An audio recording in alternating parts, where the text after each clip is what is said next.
Summary of Small Island by Andrea Levy. The first chapter of the book begins with Queenie, one of the main characters, going to the British Empire exhibition when she was a little girl. She goes with her parents, who own and run a butcher shop together, and is accompanied by Emily and Graham, two of their workers. All three of them see black people for the first time in the exhibit on African village life. Graham loudly says that they're not cultured and can't understand English. Someone on stage bravely shakes Queenie's hand and talks in great English when they hear this. She and her father watch the show from a vantage point at the end of the day. Her father tells her that she has the whole world at your feet. Hortense Joseph comes to England from Jamaica many years later, in 1948, and rings the bell of a tall London house. Bernard, Queenie's husband, owns the house, but he's never come home from the war, so Queenie lives there by herself. There is a room rental for Gilbert, Hortense's husband. She is mad that Gilbert forgot to pick her up at the dock and that the apartment he found is too small and crowded. Hortense talks about her life in Kingstown. The girl was born to a wealthy Jamaican official and a maid. Her father's cousins raised her in the hopes that their money and her light skin would make her life good. Their home is empty and unloving, and her foster parents, Mr. Philip and Miss Ma, are very religious and scold her a lot. Their son Michael and her maternal grandma, Miss Jewel, who works as a housekeeper, are the only people she knows who are friends. Hortense goes to school until she is 15 years old. After that, she starts working as a teacher at a school run by Charles and Stella Ryder, two American missionaries. The town is hit by a storm one day, and Hortense and Mrs. Ryder have to hide in the school. Michael goes out into the cold to find them, but it's clear that he loves Mrs. Ryder more than Hortense. When Hortense runs out of the school, she sees that everyone in the town is gathered around Mr. Ryder, whose car has crashed into a tree and killed him. She tells him that Michael and Mrs. Ryder are in the school by themselves, which makes him very angry. Michael quits the scandal and goes to England to join the Royal Air Force, RAF. Hortense moves out on her own for the first time to go to college to become a teacher. There, she meets Celia Langley, who is older and more stylish and becomes friends with her. When the war is over, Hortense meets Celia's new boyfriend, Gilbert, who used to be an RAF airman and wants to move to England with Celia. Hortense is angry that she was left behind, so she tells Gilbert that she will pay for his trip to England if he marries her. Gilbert agrees with her, even though he doesn't love her. The book then talks about Gilbert's past. As an excited young man, he joins the RAF and is sent to Virginia, where he is shocked by the racism and segregation he sees every day. After that, he is sent to Yorkshire to work as a driver and coal shifter. People in Britain do say racist things sometimes, but it's not as common as it is in the US. Gilbert is surprised that most Brits don't know anything about Jamaica and think it's an African country, even though he spent his childhood learning about British geography and history. One day Gilbert is walking through a field when he meets an old man who is mentally sick. He helps the man get home. Arthur Bligh is the man. He is Queenie's father-in-law. Queenie is very nice to Gilbert. She thanks him and gives him tea. After a few days, he and Queenie take Arthur to the movies, but the usher tells Gilbert that he has to sit in the back of the theater so that it will suit American tastes. Queenie and Gilbert are angry, so they start to protest. Soon, all the American GIs and black soldiers start yelling at each other, and the citizens are stuck in the middle. The fight moves to the street, and when military police finally come to stop it, one of them shoots and kills Arthur by accident. The book moves on to Queenie's past. She was born in an English town in the north. Her family makes a living by running a butcher shop, which is hard work, but they're better off than most people in town who work in the mines. Queenie leaves her family business and goes to live with her Aunt Dorothy, who runs a candy store in London. She meets Bernard Bligh there, and even though they don't really get along, she marries him because she knows he can give her a safe life. The Blitz will start soon. Lower-class areas that were bombed out are being rebuilt on Queenie's Street. Her friends and even her husband don't like the newcomers. Queenie feels bad about how rude they are, so she offers to house refugees in their own home and even gets a job with an aid group. The work gives her a new sense of meaning, even though it's hard. Bernard is mad that she's making plans to live without him. In the end, Bernard joins the RAF and is sent abroad. When Bernard goes, Queenie takes care of his father, Arthur. Arthur doesn't talk, but he's friendly and patient, and the two get along great.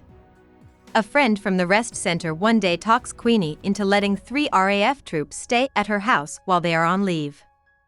A Jamaican cop called Michael Roberts, who is charming and nice to Arthur, has her heart. They sleep together the night before he leaves. It has pictures of his family in it, but he leaves it behind. Queenie runs to the station first thing in the morning to give it back to him, but a bomb goes off and she never finds him. Queenie offers to show Hortense around the shops one day. Queenie thinks Hortense has never been to a store or even seen bread. Hortense, on the other hand, is shocked that English women dress in dowdy clothes that are not accepted in Jamaica and that the shops are messy and sometimes dirty. When they get back to their house, Queenie sees the long-lost Bernard standing on the doorstep. In a memory, Bernard talks about his time as an RAF soldier stationed in India. When he gets there, he is shocked by Bombay's wild, multilingual environment, which he sees as proof that Indians are not as smart as they think they are. He finally gets to his base, which is a simple building that is always at risk of being bombed by the Japanese. He is older than most of the fighters and isn't used to doing physical work, so he feels out of place at first. But he makes friends with a veteran named Maxie, who makes him think the war is fun. The Japanese soon give up, but Bernard's unit moves toward Burma while some troops are sent home.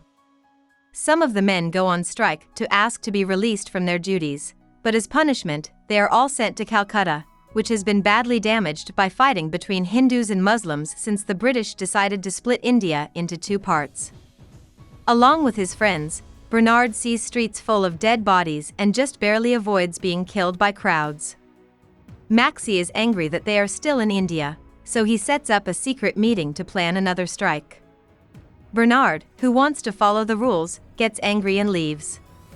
Soon after, the prison starts to burn, killing most of the men, including Maxie. After that, Bernard is given a court-martial for leaving his guard job to fight the fire and losing his gun. He is eventually let out of jail and stopped being a soldier. While he waits for his ship in Calcutta, he goes to a brothel and has sex with a woman who is very young. He thinks he has syphilis after getting a lump on his groin while he is on the ship. He hides out in Brighton and works as a waiter for 2 years because he is too embarrassed to go back to Queenie. When he finally goes to the doctor, he is told that he would have died by now if he had syphilis. He goes back home to Queenie, feeling better. Bernard is furious to learn that Queenie has taken in black renters while he was away. For her part, Queenie isn't sure if she wants to get married again. The next day, Bernard tells them they need to get rid of their renters and move to the suburbs. Queenie feels suffocated by her husband's expectation that she'll start following him again right away after 2 years away. Gilbert and Hortense come home one day to find Bernard looking through their room. Gilbert gets angry with Bernard and starts to fight him. Queenie goes upstairs to help, but she gets so hurt that she falls over. She goes downstairs and tells Hortense she's about to give birth, demanding that she help her. Men pound on the door, but they don't know what's going on. Queenie gives birth without any problems, and Hortense cleans the baby boy. Since Bernard hasn't been home for months, the baby must not be his, and Hortense is shocked to see that he's black. She thinks Gilbert is the dad. Later, Queenie tells Bernard what happened. During Bernard's absence after the war, Michael, the man she had slept with earlier, came to see her out of the blue. Before he went back to Jamaica, they were together for 3 days. That's when she found out she was pregnant. She hoped for a miscarriage at first, but she came to love and want the baby in the end. As soon as she's done talking, Bernard just walks away. Winston, one of the other renters, just bought a house that he plans to fix up and put up for rent. He says the Joseph family can live there if they fix it up. Gilbert gladly agrees, but he's afraid Hortense won't like the rundown house. She is, however, surprisingly happy and hopeful about their ability to fix it up when he shows it to her. Gilbert can sleep in her bed for the first time that night. The baby is being cared for by Queenie, and Bernard is sad around the house. He grows tolerable of the little boy over time and then becomes attached to him. In turn, Queenie grows to like him. But on the day the Josephs are leaving, Queenie asks them out of the blue to adopt her child. She knows that having a child who is mixed race will cause a lot of social problems, and she doesn't think she can handle them. Bernard objects and says they can act like the baby was adopted.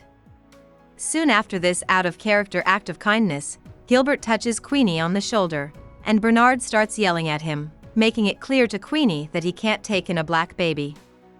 Gilbert and Hortense decide to adopt Bernard after seeing how he acts. Hortense is holding the baby while Queenie packs up his things with tears in his eyes. She finds a small pouch with cash and Michael's wallet pictures sewn into his sweater. The Joseph family moves to their new home and starts a new life together. They take the baby and a few small items with them as they leave Queenie's house. Andrea Levy was born in England to Jamaican parents and grew up in London on a council estate. She worked in a lot of different jobs when she was younger, from the BBC's costume department to the graphic design business she started with her husband, Bill Mablin. In her 30s, she started going to writing classes and writing books. Before Levy's work, not much was written about the lives of Black Britons. It helped shape the genre and gave us first-hand accounts of these lives. Every Light in the House Burnin' was her first book, which came out in 1994.